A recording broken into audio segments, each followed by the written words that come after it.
I felt that I needed to open up, and I kind of exploded with emotion. Understanding and I guess emotional intelligence, I really do think we lack. Sometimes we do need to laugh, and sometimes we do need to cry. I just looked at myself and think, are you happy in your job? Yeah. The answer was no. I then sort of thought, right, well, 3, 2, 1, do something about it. The problem that you think you have, it's probably not that. The question, how are you coping? I'm not really at the moment, in all honesty. Currently, right now, I'm the most masculine I've ever been, and I'm being more vulnerable than I've ever been. And I've taken a risk, and I'm more confident in the man I am in every day. Welcome back to the Not Quite Pod. Today we've got Luke with us. Luke, do you just quickly want to introduce yourself and let everyone know a bit about yourself? Yes, thanks, Charlie. My name's Luke. I'm the founder of 2 Pints Deep. We are a men's mental health and suicide prevention, soon to be charity. And I've had quite a journey over the last 6 weeks, having quit my corporate job in London to take 2 Pints Deep full time and really push on with this. I'm really excited and grateful to be on the pod, Charlie. I am absolutely buzzing for this. As I've said to Luke before we start recording, this is something that's definitely front of mind, the whole leap of faith and diving into a passion project. But one thing I wanted to ask you is, obviously, you've taken this big jump, but where did the idea for 2 Pints Deep come from? Yes, so I'll probably take you back quite a few years now. It will be 5 years at the end of this month that I was actually living and working over in Australia. I was playing football over there semi-professionally. Wow. And working part-time in sort of tech at the time. And during that time, over the past sort of couple of years, my mum had been suffering from cancer back in the UK. And I got a call from my dad while I was over there, and she'd had another scan and things weren't looking good at all. So he was like, mate, you need to get the next flight home, and at that urgency as well. So dropped everything, cancelled my football contract, flew back to the UK, had a week with my mum, and we lost her, unfortunately, to cancer. And it was such a big change for me, going from what I thought was my best life and on the beach, playing football for a living, in the sun, everything was going swimmingly, to then coming back to a broken family at that time. We were all obviously grieving. No job, British winter upcoming, nights dark, and I ended up going through a lot during that period as well. I handled it awfully. I'd never really gone through anything mental health wise up until this. I'd had quite what I now view as an easy life up until it, and I didn't know how to speak to people, and I didn't want to be a burden to people, especially my dad. So I acted like nothing had gone on, and I tried to avoid the conversation of my mum at all costs, and ended up suffering over the next sort of 6 to 9 months myself with a lot of anxiety, a lot of social anxiety. I didn't want to go out. I didn't want people to ask me how I was, because I didn't want to be in that situation. I didn't know how I'd answer or emotionally react. Yeah.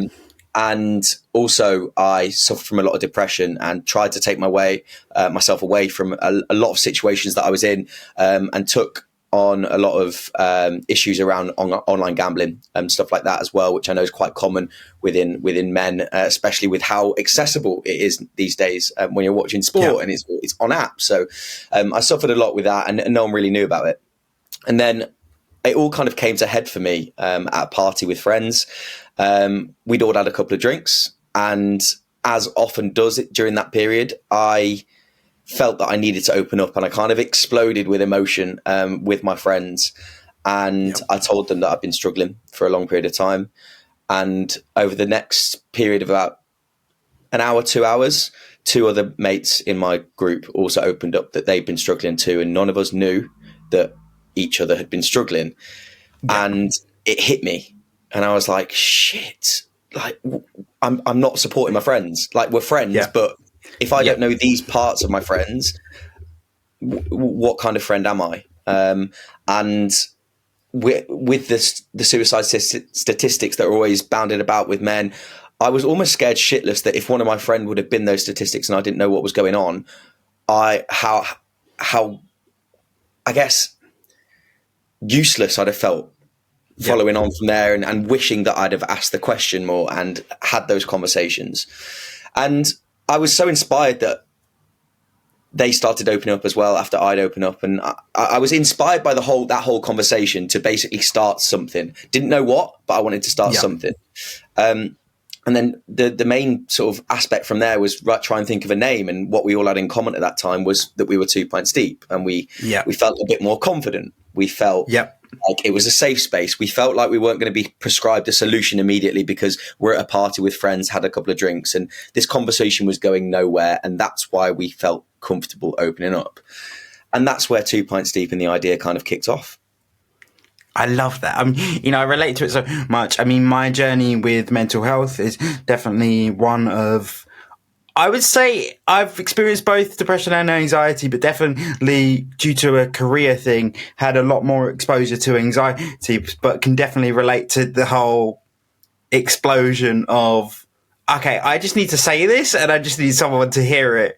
Yeah. So I can completely relate to that. I mean, I've spoken about on here before due to essentially I started an apprenticeship and they brought me on. I really struggled to find a job in the first place. So that was another challenge, being disabled. There's barriers so that people don't realize. And then, I got brought onto an apprenticeship where they hired me as a marketing apprentice, and, all intensive purposes from the experience I had, it was they wanted a marketing manager but couldn't afford one.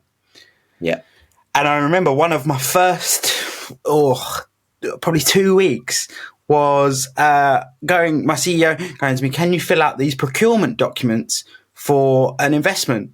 First of all, my question was, what the fuck is a procurement document? Second of all, it was worth $2.5 million to the company. And I'm going, God. I've never even seen one of these in my life. So I went up to what was the marketing manager and said, Jade, like, can you help me? She was like, I've never seen one either. And I was like, right, okay. So then went up to the CEO and was like, can you help me? He was like, I don't know, figure it out. And I'm like, oh God, how and where and who and what? And anyway, loads of other stuff transpired. I won't go into too much detail about it, but essentially it ended up with me like, I was hyperventilating my sleep. As you say, like one of my things I realized was I got very dependent on red wine, which was a weird one for me. Red wine, because weirdly, even to this day, it's one of the things that, so I've always struggled with sleep. And it's one of the alcohols, not that I promote this, it's one of the alcohols that will knock me out. So I ended up, that was sort of my journey. And sort of big struggle for me. I think as well, the other struggle I had was both my parents are self-employed. And they very much had the belief of like, I remember hearing it a lot as a kid, best cure for a common cold is self-employment. So the whole conversation of mental health was a bit of a strange one for them. They're a lot more open to it now, but at the time they were like, I don't get it. I don't understand it. So that was sort of my journey with it. And that's why I think I connected so much with your page. I was like, first of all, it was the being in your 20s and sitting there going, what am I doing?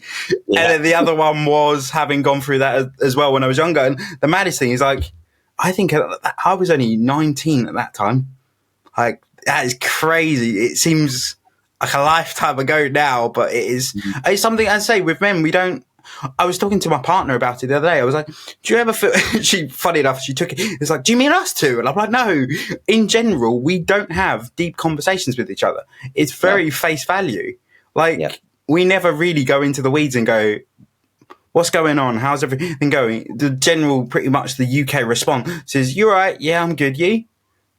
And you don't get anything from that. I've been looking into this like quite a bit and having a real think about it, because a lot of our content is related around these, I guess, the stigmas and the battles that we have daily to just even start these conversations, even get the words out of our mouth or find the space or time to. And I think as men, we've missed out on a lot. And we have missed out on a lot in terms of education around these topics, but also how to listen, how to have a proper conversation, how to understand and relate and be emotive when it's right to be emotive, and it's not right to be banterous, and not right to sort of understanding and I guess emotional intelligence. I really do think we lack. And I kind of bring it down to the spaces that were created for girls in schools, especially around their own women's health. I remember in my school when they had those conversations about their periods and everything like that, boys out the room. And then it was a safe space for women to have a chat about their health, and everything was different. And people went through it at different times and at different stages and different intensities. And they, of course, needed that education, of course. But it also provided them with a larger set of skills that I think that we missed out on in those types of environments of listening, understanding, emotive conversations and vulnerable conversations. And I do think we're still paying for it. I completely agree. I think it's that whole thing of, I think you hit the nail on the head of like our response to wanting to hide that something's wrong is we very much, and I'm guilty of this. I've admitted on here, my defense mechanism for dealing with my disability when I was younger was humor. And it still is to this day, in terms of it's still a very big part of my personality, but I know where the boundary is. And I think it's the same. It's like we often rely on that banterous side of us to be like, oh no, it's all fine. Like, I'll just laugh it off.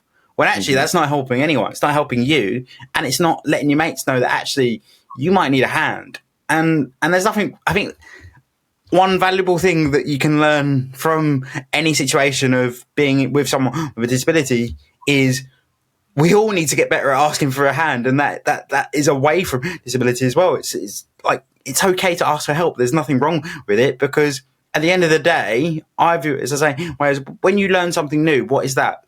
It's help. It's help understanding something. So you're literally learning something new. It might be learning something new about yourself, but yeah. And I think there's also something, I think, Simon Sinek, I think, said it, like, you don't always have to find a solution for something. Sometimes it's okay to just sit in the mud with your friends and be like, okay, what's going on? Just tell me. I don't need to give you an answer. And I say this as well as someone, I'm very solution focused. So like, I have to remind myself not to go into that, but like, it is sometimes you just want someone to essentially, it sounds bad, but like wallow in it with you. Like, it sounds really stupid, but sometimes that's what you need to like go, yeah, this is shit. Like, this is terrible. This is wrong. Like, this shouldn't happen, but we're here. And like, as I say, you got to go through the down to get to the up.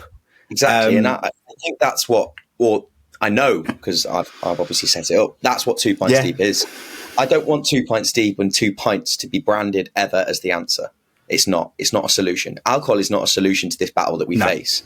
It's at the moment a lubricant that allows people to talk in certain times, in certain areas, in certain situations.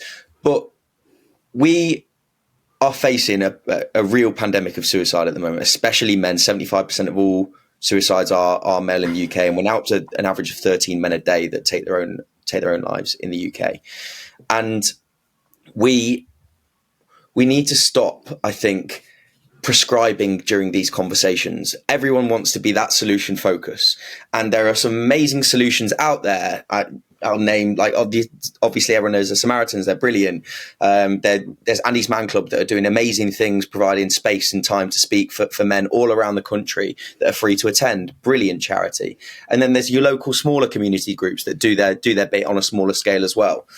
But those are solutions, and for your average man who's never spoken but is struggling in silence, they're too intimidating.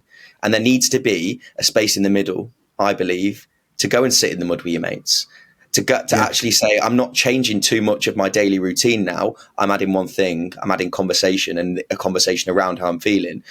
And I need to sit in the mud until I'm ready and I feel confident enough to walk in and have a shower. And that's what I believe. Those things are. And I don't want us to be the shower. I want us to be the people that signpost you towards the showers once you've felt a little bit more comfortable in the mud. So in terms of like people visualizing what you see Two Pints Deep doing, what is that? What do you want to provide to the community? Yeah. So we sit as a connector between the problem and the solution. So we want to provide resource and education in areas that men already feel comfortable. Is it your music venues? Is it your social clubs? Is it your sports venues, sports clubs? Is it the pubs? What are we doing to educate them in areas that men already gather? And then we're not asking them to come out into a different area and then be vulnerable and open up. So what can we do in those areas to make those spaces safer? And when I was struggling, I really, really struggled. I didn't have anything come up on my feed or anything like that in my algorithm to tell me where to go. Or if I was to search, it wouldn't tell me where to go. It'd tell me go to the NHS, go to your doctor, see a doctor. And the waiting list for mental health is growing and growing. So we really believe there needs to be a platform to signpost, but also help support, grow and fund all these smaller community groups that are doing brilliant things on a national scale, but from community first. So how we really envision ourselves sitting is the ladder between, or the bridge between the men that are struggling in silence and those solutions and signposting to them, to allow them to educate themselves, to have time to reflect and also learn about what solution might be right for them. It might not be a talking circle. It might be a walking club, and that might be their answer, but they don't know it exists yet, but they just want to air something. So we really see as working within the grassroots of mental health, helping fund those spaces that men already feel comfortable, but also as we believe in, we really want to walk the line with our content a little bit and shake up the space. I don't believe all mental health should be prescriptive, and I don't believe it all should be so clinical at times. And sometimes we do need to laugh, and sometimes we do need to cry. And I don't think there's a consistency enough of sort of that type of content within the media that's still pushing that message of just doing one thing, and that's getting people talking. That's all we want to do. Yeah, definitely. And I think is that, like you say, is that it's leaning back to that one step at a time thing that you want to relay to the community. It's like, you don't have to answer all your questions in one go. It's one step to a more positive outcome is better than none. But what would you say is the biggest challenge when it comes to promoting men's mental health? I mean, there's so many barriers that we're facing at the moment, and in terms of education, I think that there's got to be a willingness to be educated. Yeah, 100%. There's a lot of what you spoke about earlier a little bit, and pride is the biggest limiting factor to this. Yeah. And men are proud.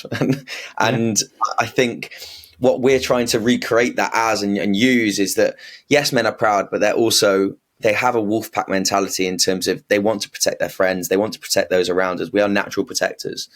And if we can flip the narrative of mental health to be a team problem rather than an individual problem, we're more likely to have more of these conversations. If lads think, I'm opening up for my mate across the table, not for me here, but having those conversations and airing it. And I think the barriers that we face to getting men to open up is the biggest factor at the moment. And that's why I think that content and all the content we do around the space is so important, because we want to get people talking about mental health, if not about their mental health. And it's something that is a narrative that needs to be continued to push. But there's that initial barrier of, at some point, there is going to be an uncomfortable conversation that you're going to have. And in your own head and in your own confidence and with your anxiety, you're going to have to take a leap and actually say something. Yeah. And that initial jump is the biggest barrier we face, I think, at the moment. Because once you're in... 100%. Yeah. It's that whole thing of once someone speaks, then all of a sudden the floodgate opens and everyone feels that they can speak. But it's finding that person that is struggling themselves but is brave enough to go, do you know what? I'm just going to say it and see what happens. Because the other thing as well is it comes back to something I bring up all the time on this podcast of, like, I have a little rule with myself, more so for things that when my imposter syndrome kicks in, but you have 3 seconds to be scared and then you got to do something about it. So 3 seconds, you count yourself down, but once you get to that one, you've got to do something. And I think it's the same thing of the relief you're going to feel after you've said it or said something is going to be far greater than the anxiety that you've had before it. And I say that fully from experience. I struggled massively with saying something and being open with it, because I think as well, I was going to bring in, I know it's a bit of a heavy topic, but I think there's a conversation to be had around the discussion of masculinity as well, because you mentioned it there. Like, a lot of men feel like we're protected. It's like a big thing for me when I was struggling with employment was I was very much, my dad being the main breadwinner in the family at the time, I was very much used to seeing that stereotypical image. So for me, it was like, I'm not that. And then there's the added combination of the impact disability has on how masculine you feel. Now, there's a big discussion around masculinity and the place for that, but there's definitely, I think the conversation of masculinity and toxic masculinity is two different things. There's nothing wrong with being masculine, but there's definitely the conversation to be toxic masculinity. I think, it's a hard one to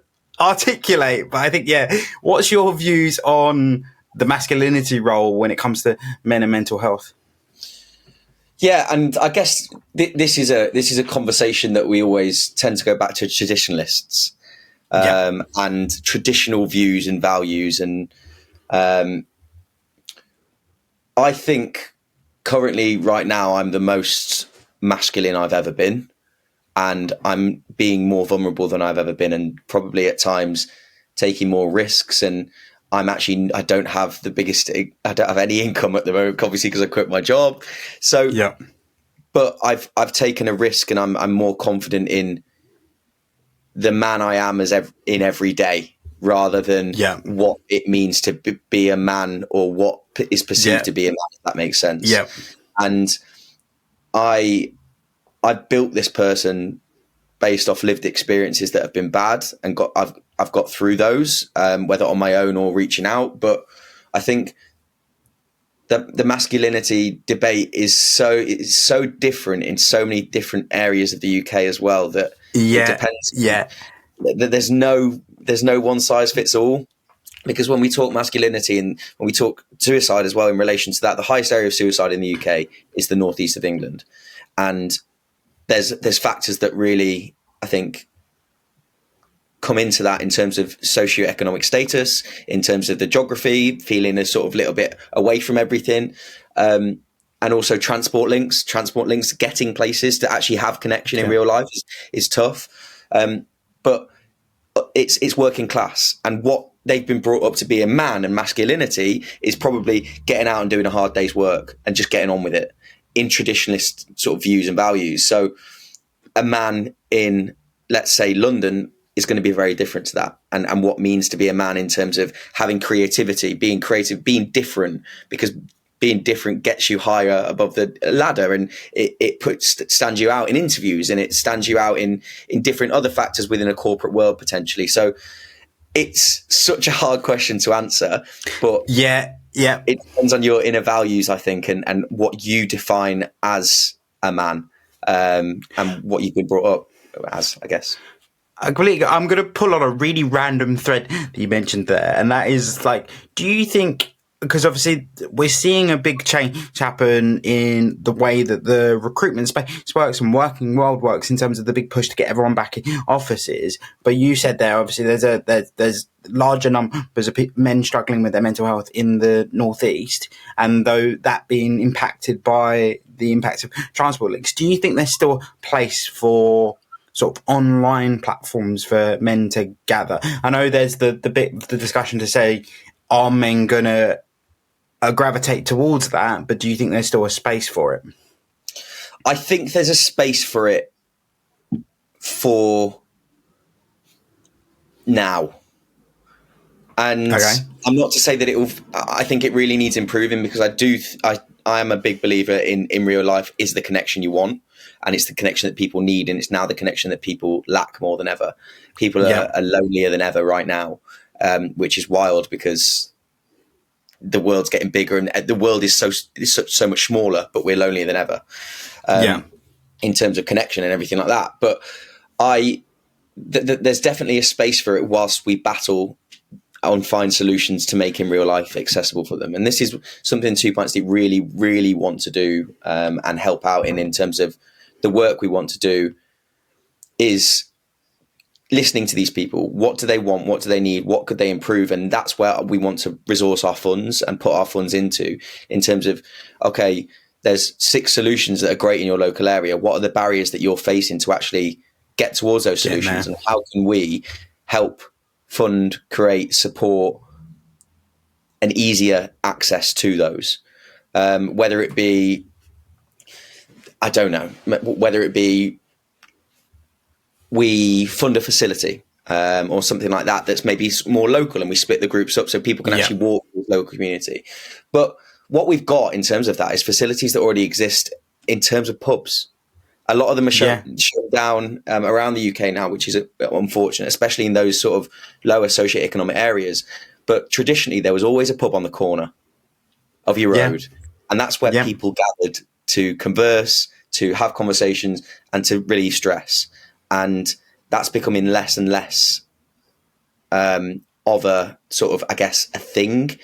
And I think we're seeing the in real life connection of people now suffer because of that. So where do people go? So there has to be a space online until we find a solution to what that looks like. But that's an ever evolving issue, I think, within the space.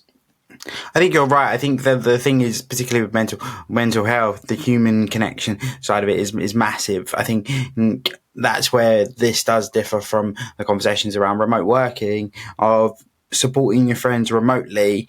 It's really weird. It's things like you don't pick up on body language, and there's something in the air that you pick up on that you can't really get on a screen. We say this, and I say this as we're recording a remote podcast, but I think it's a tricky one, because I do think there's value in these conversations, and you can have massive value from just having a phone conversation or a WhatsApp video call or a FaceTime or whatever it might be. But I think there is huge impact that can be had in terms of personable connection. What role, really kind of fast forwarding a bit, what role do you think? One topic that we're seeing come up more and more now is therapy. What role do you think therapy plays in men's mental health? I think it's definitely, from my opinion and my side, I think it's definitely growing. There's definitely more men considering therapy and considering going on that journey. But I think there is still a stigma. What have you seen from maybe the data you've looked at, or just people that you know, in terms of men accessing therapy? Yeah. So I've accessed it before, and if you haven't, look into it, because it's mint. But that's I'll anyone listening. And I think there's still so much stigma around it, and I'm going to say this word consistently. You're probably going to get bored of this word as we continue on the conversation, but it's so stigmatized. And I think we need to open up the conversation around what therapy is and what benefits we can get from it. Because I think if we can open up the definition of therapy and actually sort of flatten it out a little bit and grow it as in a sort of, I guess, a scale, therapy can almost be sitting down with your friends and having a chat at one point, at the start point. That can be the start of your therapy journey. It only towards the end do you actually go and sit down to someone for when you want solutions or you need a little bit more support in terms of professional.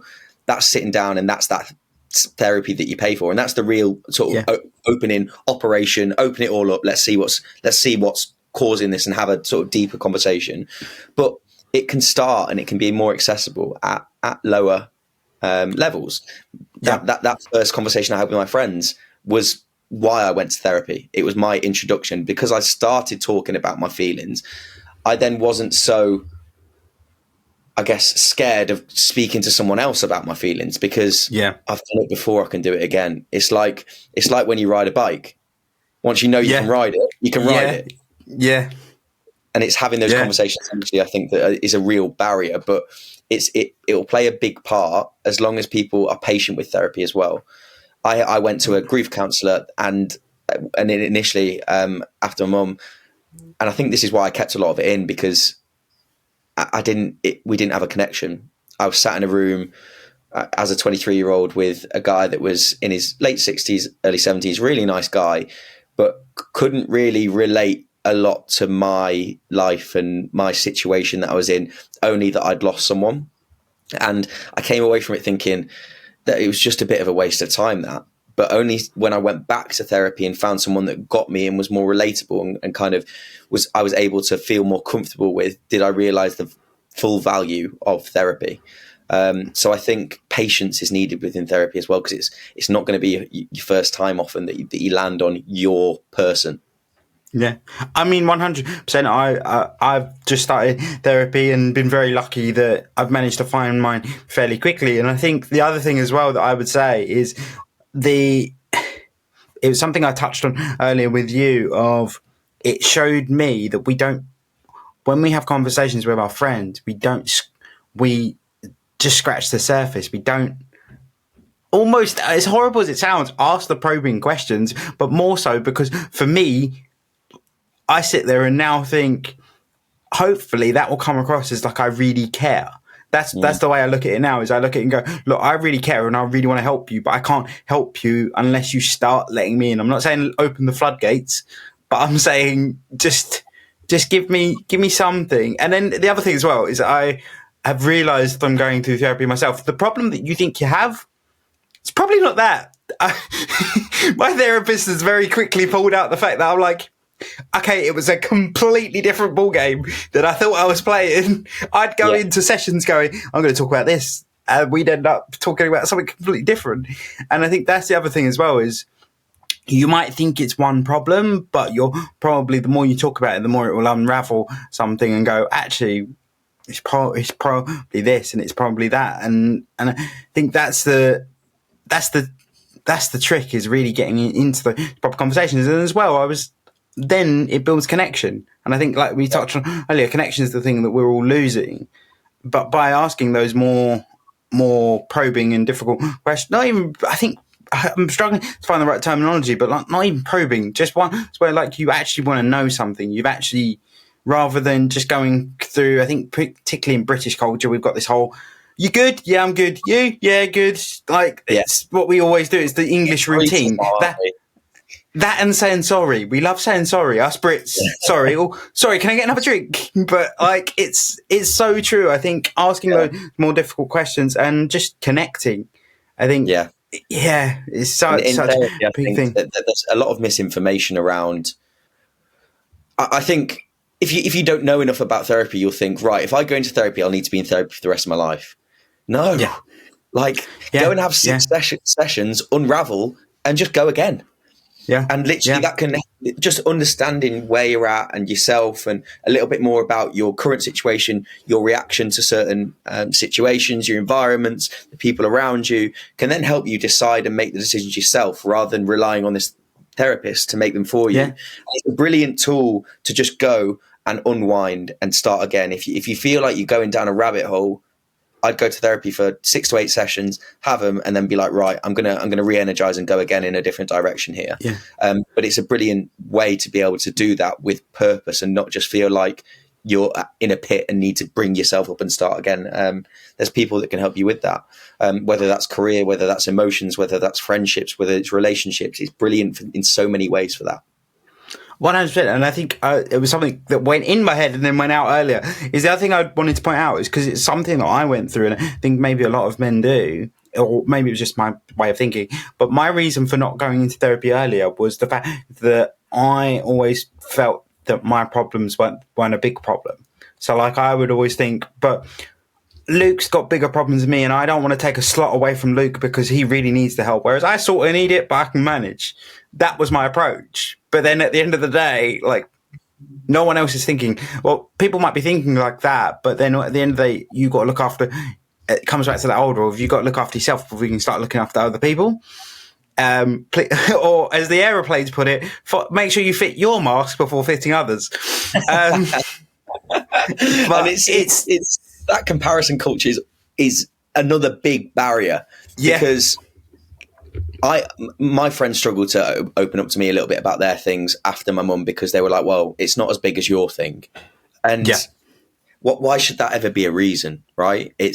And feeling like a burden in situations, feeling like a burden in conversations is such a big area that we're struggling with as well as men. And it's so hard to break out of because all we can do in these situations is compare and share our experiences. But we really, I think, need to just bite the bullet with it a little bit and not try and compare in every sense, because we are a comparison culture now in everything we do, in fashion, in education, in work, and also with mental health and experiences that causes mental health deterioration. 100, completely agree. It's mad how much it all plays into each other. And I think the other thing, one of the best pieces of advice one of my friends gave me was he said, you got to always remember pain, or as he put it, pain is relative. So like someone else's maximum pain threshold or maximum experience threshold is going to be different to someone else's. So you can't do that whole game of, but so-and-so has had this happen and that's worse than what I've had happen to me.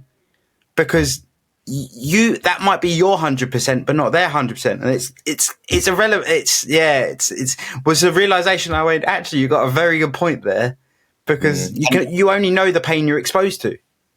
Exactly, and if you switch it into another context using the same sort of terminology, that would, if we are only allowed to talk about things that are sort of on level and on par with other people, and you related it to, let's say, going to the gym.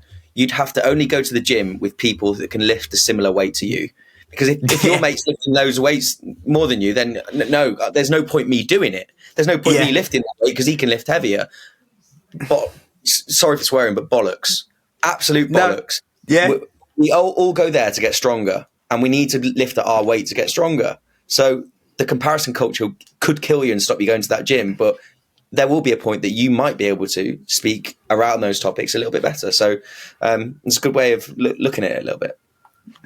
I just also wanted to touch on, obviously we've spoken a lot about the initial journey for 2 Pints Deep. What is what I like to call the moonshot? What is, like, if I said to you, right, Luke, everything you want to happen is going to happen, what does that look like?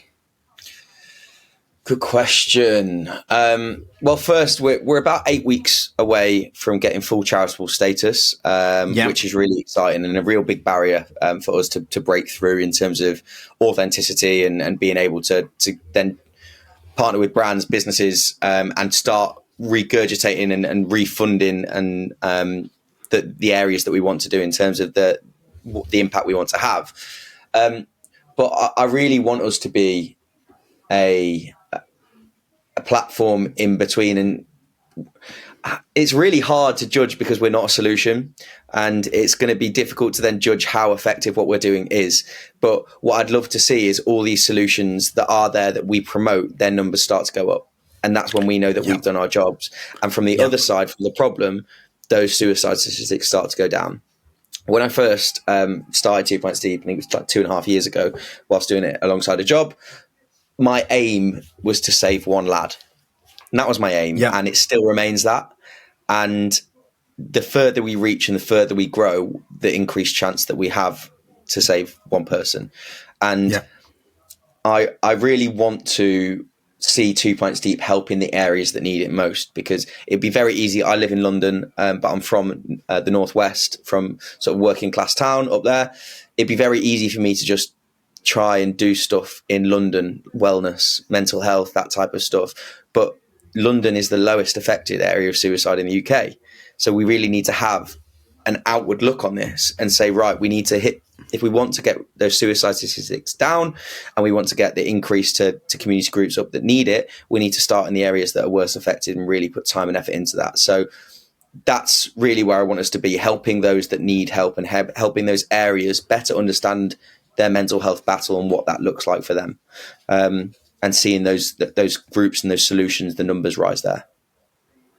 I love the project. I think it's such a powerful place to be, because there's a lot of you don't know where to turn. Because I think a lot of the time when it comes to mental health, you get pointed towards the same organisations, and because of that, those organisations are overwhelmed when actually there are other organisations just as near to you that you could access, but no one talks about them. So I think there's a huge, huge need for it. But the other thing I wanted to come onto, and you've mentioned it a couple of times and we've spoken about it, is so you started it 2 years ago or so, but you suddenly have gone, do you know what? Fuck it. I'm going to quit my job and see where this goes. Now, as someone that's having a similar situation happening in his life, I'm like, right, looking after your mental health and that decision, I don't know whether that's. I call it a quarter life crisis, Charlie. That's what I'm going through at the moment. That's what this all is. But I've been doing this now for 2.5. We started 2 Pints Deep in February 2022. I was a year into a career in tech recruitment, which I then pursued for another 2 years and ended up in management of tech recruitment, moved to London with a company to head up their London office, and then went to a different recruitment company. And all the while grew and started the foundations of 2 Pints Deep. I was going into companies, working alongside companies like Hewlett Packard, Sky, Social Chain, working with them to go and speak to them about my journey and what I'm creating. And the feedback got continually better and better and better. And the noise around 2 Pints Deep got better and better and better. And people within the space, larger charities were reaching out to us and being like, oh, let's collaborate. And I'm like, I don't have the time. I'm working in recruitment. There wasn't going to be a right time, but I kind of had a bit of a moment where I just looked at myself and think, are you happy in your job? And the answer was no. And I then sort of thought, right, well, 3, 2, 1, do something about it. Charlie, to be honest with you. And people may think it's rash, but I know it's the right thing to do, and I know I'm doing the right thing, and I know I'm the person to do that. And once you've got those 3 things, are you the person to do what you want to do?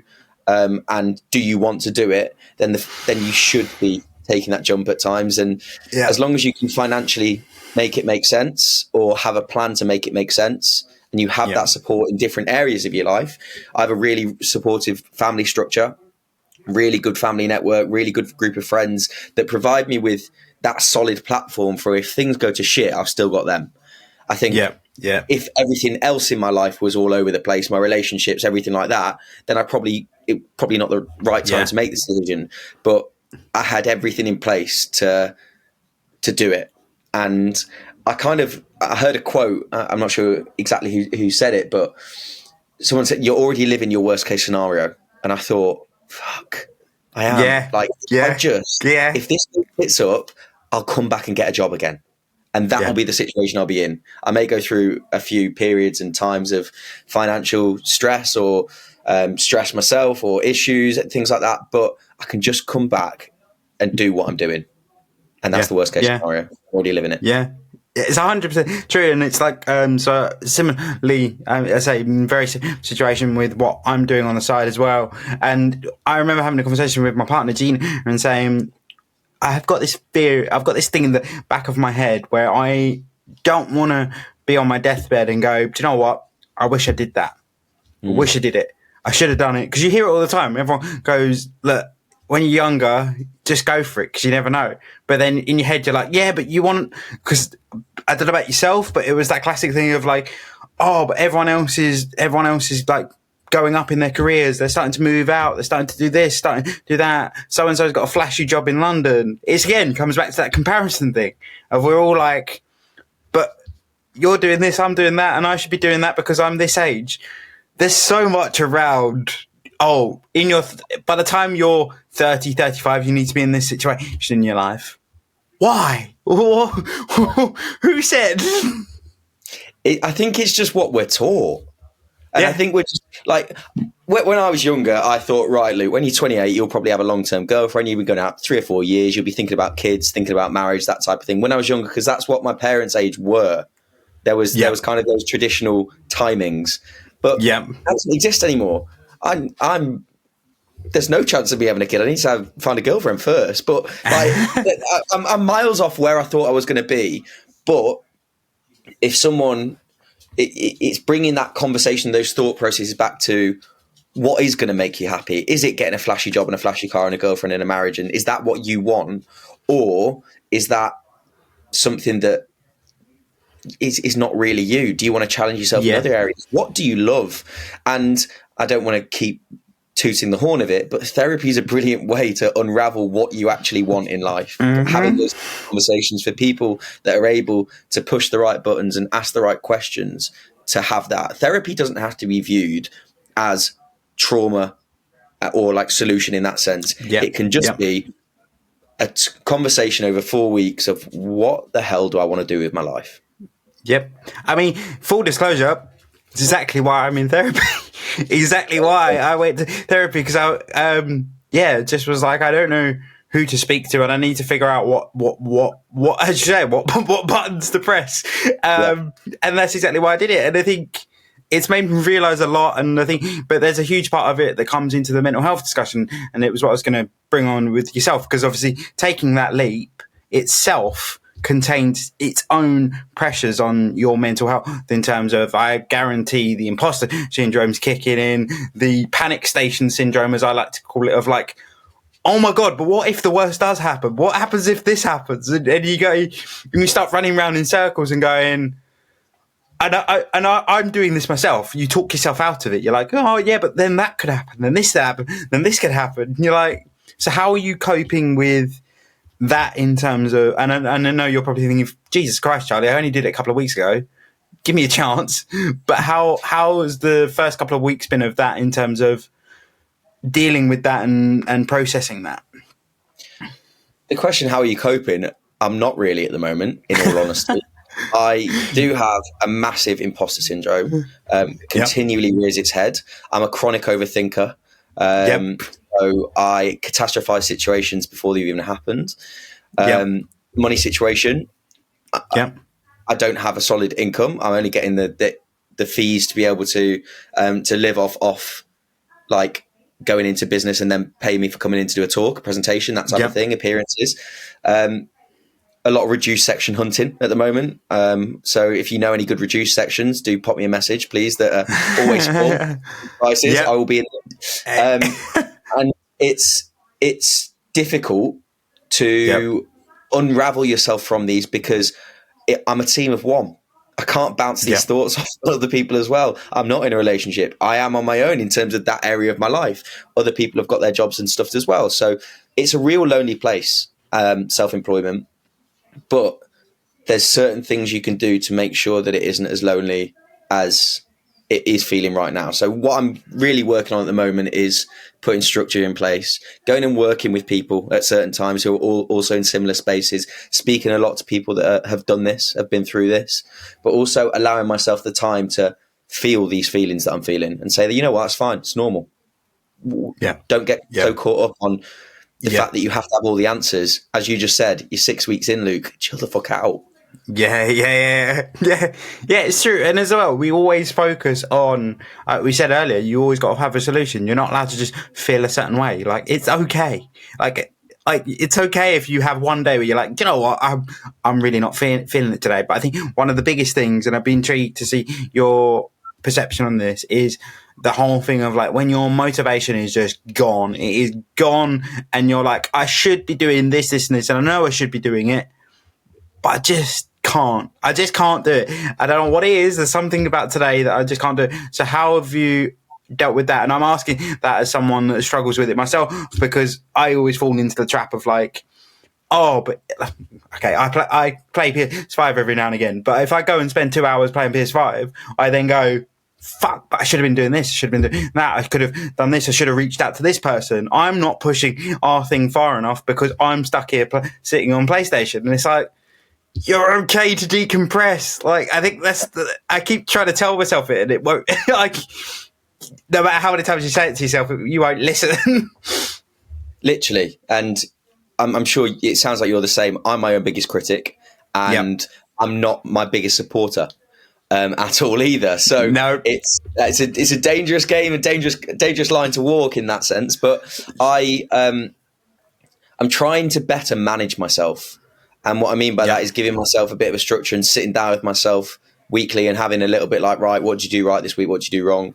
And it sounds a little bit corny, and you don't have to act it out in terms of that, but giving yourself a structure and a plan to be able to say, I did this well this week. I did this less well this week. This is my plan for next week. Give yourself some structure, but also say, right, which 2 days are you having off?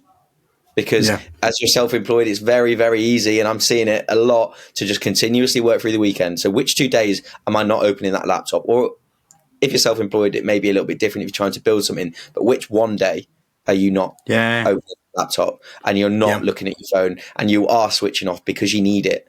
And it's been really hard for me because I kind of view it as, what would I say to my mate if they came and told me this? Yeah. Yeah. Yeah.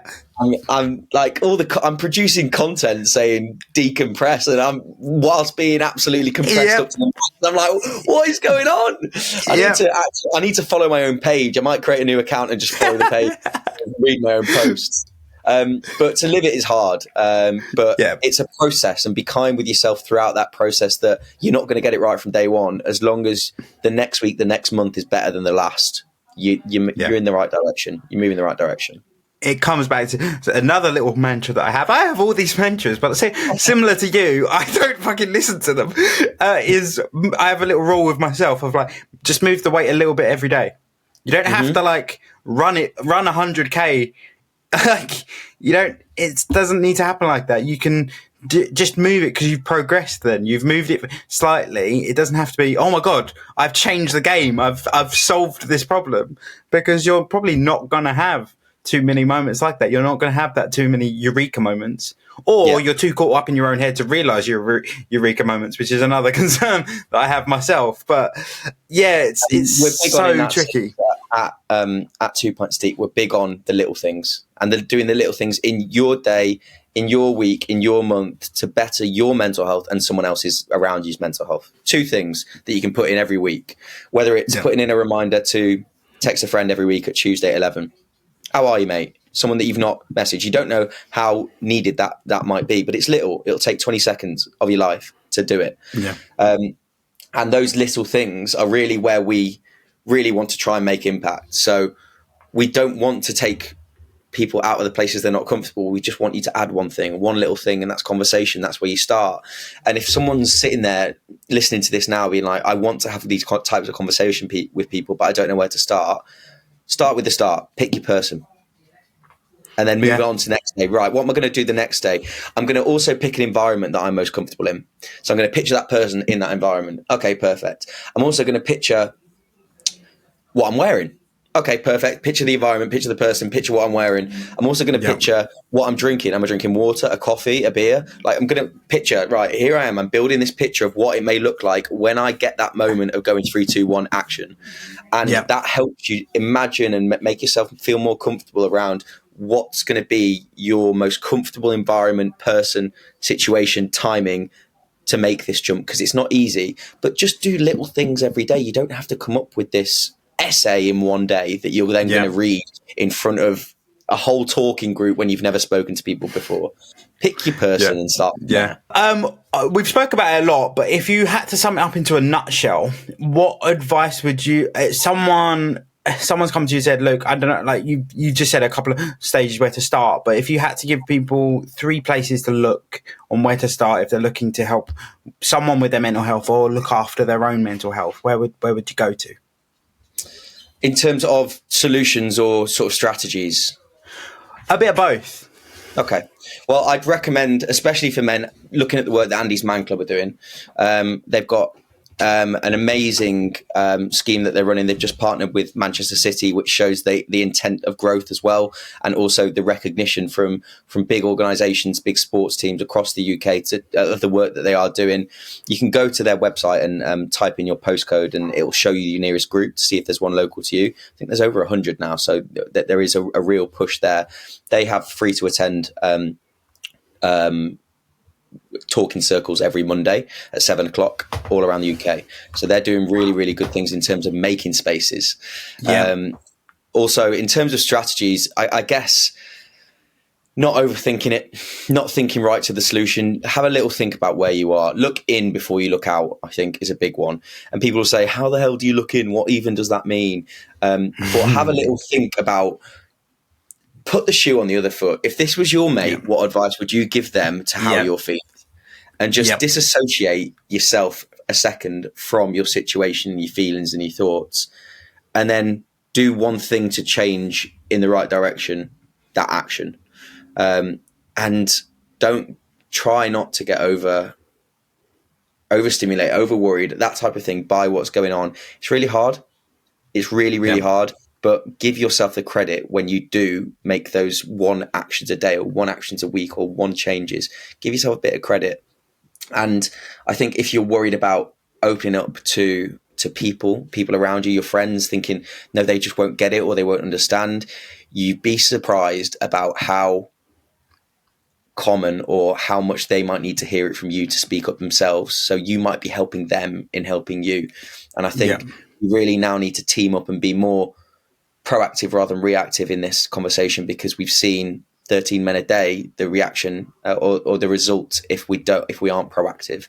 And it needs to be action now. We've got enough awareness. I think it needs to be action, mental health action. Completely agree, and I think it's like I say, it's just that being kind to yourself. That being kind to yourself is massive, and then also, as we said several times, it's like opening the door to your friend. So of going, you might not want to, but if you want to, I'm here, and you're not putting that wall up and saying no, we can't talk about it, because it's horrible. How are you really friends if you're in a situation where you can't do that? Yeah, absolutely. It's a tricky one. But closing tradition on the podcast is I'm going to ask you the last question I ask every guest, which is, what's one piece of politically correctness that you really strongly agree with or disagree with? This is a little bit of a tangent, but we had a little chat about this before in terms of someone once said that I think mashed potatoes is an abomination, or something like that along those lines. But I've always thought that we don't need cupboards in kitchens. We just need sort of two dishwashers, and one is on and one's dirty and one's clean, and we actually don't need to store them out of there, and we waste time, I think, putting them away and storing them. Realistically, we use the same energy, because both aren't going to be on at the same time at any time, because we're just filling one on it's full onto the other, but the other one's clean, and we don't. I think we waste a lot of time and energy storing things away to get them back out. And I think that theory would work. The only thing I think where it's going to come unstuck is like things like if you have barbecue and you've got quite a few people, you've got like 15 glasses, 15 plates. So that's where I think that theory. But you're completely right. Like it's not optimal. I always we do it every morning. Like unpacking the dishwasher, and you sit there and thinking, why? What? I mean, I live in a house where my mum's very much like likes everything to have its place. It has to go in a certain place. So like I get it, but then I'm also, my efficiency brain's going, but it's not very efficient, is it? Exactly. And I'm a big corner cutter when it comes to this. I clean my teeth in the shower. I'm trying to cut corners in terms of time wherever possible in my life. And that's one thing I think for me that I could cut a corner with. And I know that's probably the worst and weirdest answer to that question you've ever had on this. But I've tried to pitch this to my mates multiple times, just like, all you need is two dishwashers. But I think the only thing because my dad's a builder by trade, I'm sitting there going, no, but you're going to need two water connections. It's going to be plumbed in. But I do agree. I think the whole argument of putting stuff away all the time, completely agree. I do. Putting things away. I'm not the most like, I don't get like the zen that other people get out of it. I'm just like, it's there when I need it to use. And I think that's probably why I'm still single and not found a girlfriend, because I'm not that I'm messy, but I probably don't abide to the rules of social norms. Exactly. I'm just a weirdo. To be fair, it sounds really bad, and Gina's probably thinking, thanks for sharing that. But like, Gina lives with me and my parents, but she's the one that unloads the dishwasher, because it's quite a fitting conversation. She's known as the dishwasher fairy. Oh, I love that. Imagine a world full of dishwasher fairies, Charlie. Wouldn't it be a better world? And all you need is two dishwashers, and then you've got multiple dishwasher fairies. We're all dishwasher fairies. It's so true though. It is so true. I think there's definitely something to do with, like, we could optimize that, because the whole idea of a dishwasher is to save you time cleaning. Yeah. But then we spend half the time putting it away anyway. So I'm the same with hanging washing up. There needs to be a better way. I've not come up with that solution yet, but maybe I can come back to you on that. Yeah, but there needs to be to be fair, there's always something to do, and it's either the dishwasher needs unloading, the dishwasher needs loading, or the clothes need putting away. Oh, yeah, I feel you. And I feel like this was definitely a realization you had when you were working two jobs, because you're building Two Pints Deep and working as well. You go in, fuck, there's just not enough hours in the day. And that's exactly me and Gina every evening. Yeah, I'm literally just saying that pan, I'm going to use it in about 3 hours. It can stay there. Yeah, to be fair, yeah, I'm completely there. When you find the solution, let me know. I will do. Well, I'll be all over the papers. It'll be revolutionary. But as always, I will link all of Two Pints Deep stuff below. I'll link everything to do with Luke, and I'll also link a couple of resources as well for anyone that wants to check them out. But thank you so much for coming on, Luke. It's been actually, I've loved this conversation. I think there's so many connections to my journey where I'm on at the moment. So like, it's been nice to speak to someone that's going through it and has done some of it that I haven't done yet. So yeah, thank you for that. Thanks, Charlie. It's been brilliant, and what you're building here, this podcast is fantastic. And I think you said it's about the 70th, 80th. You said 70th pod around that. So really well done with your journey so far, and thanks for asking me to be a part of it. It was a pleasure, mate. Thank you so much. Thank you so much for tuning into this week's episode of the Not Quite Podcast. Please make sure you follow us on TikTok and Instagram to get regular updates about the podcast. These bad dads, they get hurt.